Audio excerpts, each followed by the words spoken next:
Sa mga una nating update, ipinakita natin ang Candaba Baliwag Road. Lalim ng tubig.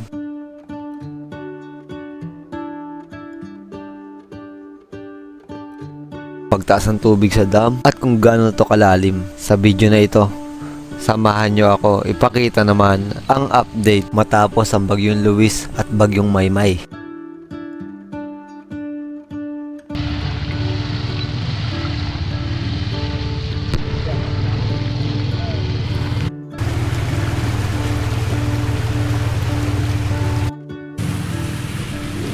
Lalim na guys, palalim ng palalim.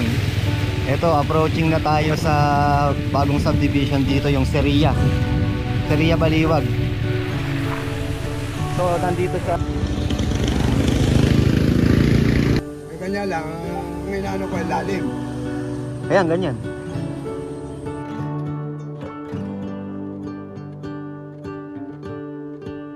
So, for today's video, i-update natin ang Candaba San Agustin, kung passable na ba, nakakadaan ba yung mga malalaking sasakyan. Tingnan natin.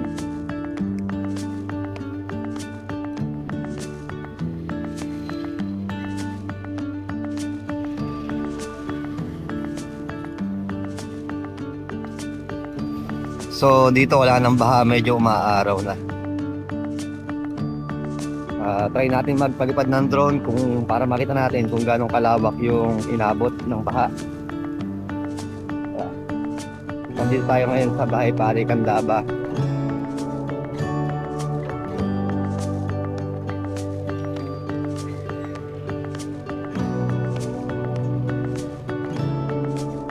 Oh, may baha pa dun sa eskwelahan.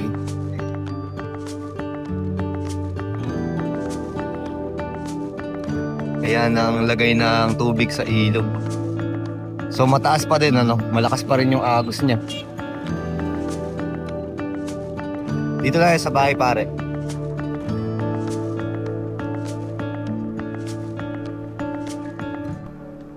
Yan, dito tayo sa Paligi, Barangay Paligi, Candaba, Pampanga.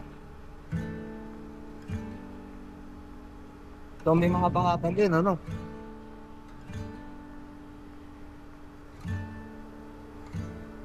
Oh, sibog pa rin ang mga bukid.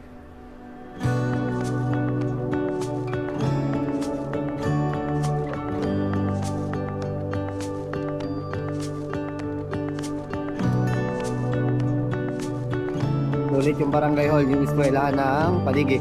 Not passable, Barangay Paligi Road. Poblasyon, Candaba.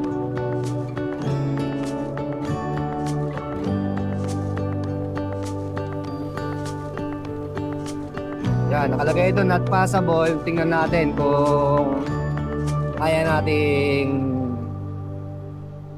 kumbaga, titingnan natin kung baka hindi lang natanggal. Diba? O kung kaya talaga dumaan.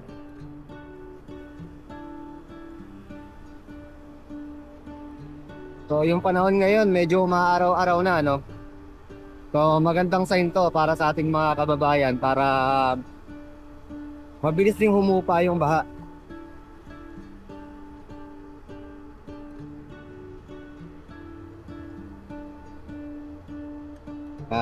Dito tayo sa Merlin's Place sa Paligi. Yan, lubog yung mga bukid.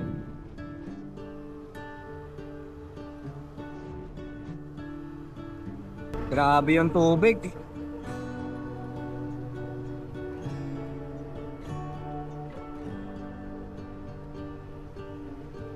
Kabila niya, May tubig. Bukid yan. Nalumubog pa ba? So yung mga naglagay ng palay nitong season, malamang walang aanihit dito.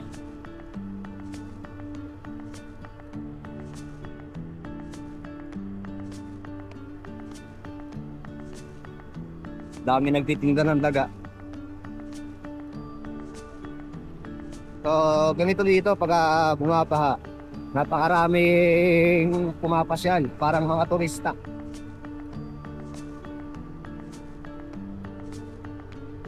Kasi dito sila makakabili rin ng mga murang isda eh.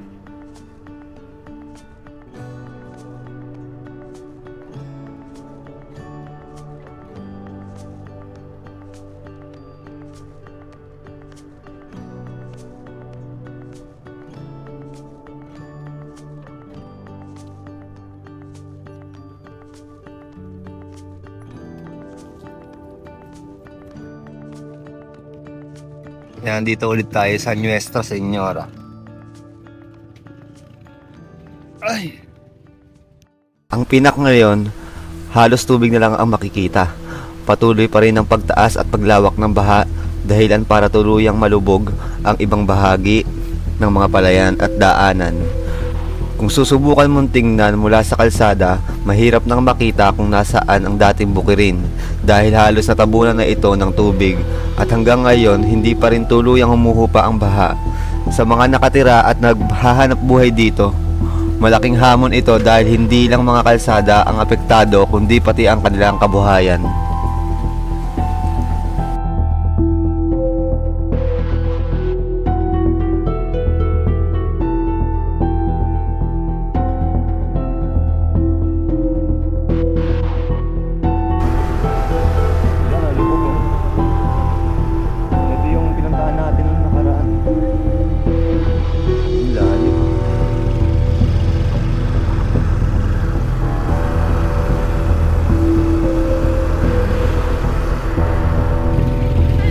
Daming isda. Thai fish, common.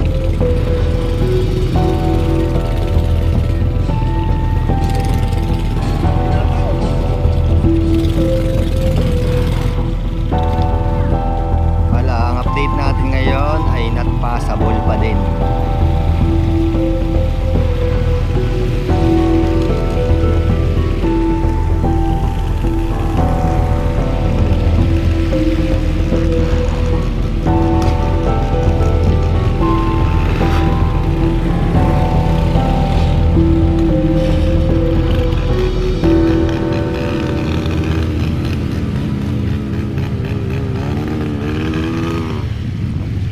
Lamig.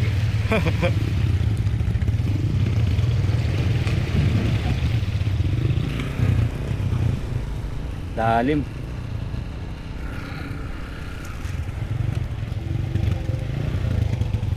Ayan, not passable pa rin. Candaba.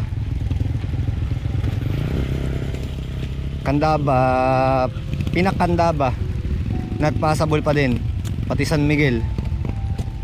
Umuulan ngayon sa oras na to. So hindi natin nire-rest yung motor natin kasi malalim na ron, hanggang bewang na ron sa gawi doon.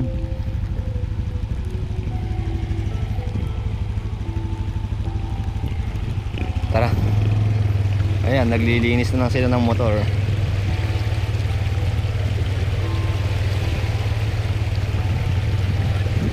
Libre karwas kuya, no?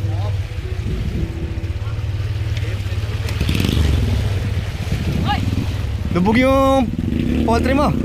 Lumubog. Hindi pa. Sa may flooring. Tara.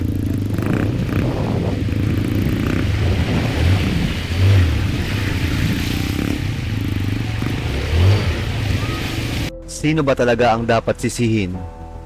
Flood control ba o tayong mga tao din? Makikita natin dito na dating malawak na palayan ang mga lugar na ito. Pero ngayon, halos tubig na ang makikita. May mga flood control projects na ginawa para makatulong sa problema sa baha. Pero sapat ba ang mga ito? Sapat ba ang mga ito sa dami ng tubig na kailangang ilabas? Sa kabilang banda, may epekto rin ang pagkatapon ng mga basura, pagbabara ng mga daluyan ng tubig, at pagbabago sa natural na daloy nito. Pero hindi natin dapat agad ituro ang sisi sa isang dahilan lamang. Dahil ang pagbaha ay maaaring resulta ng maraming factors. Matinding ulan, ilog, drainage, paggamit ng lupa, at flood control.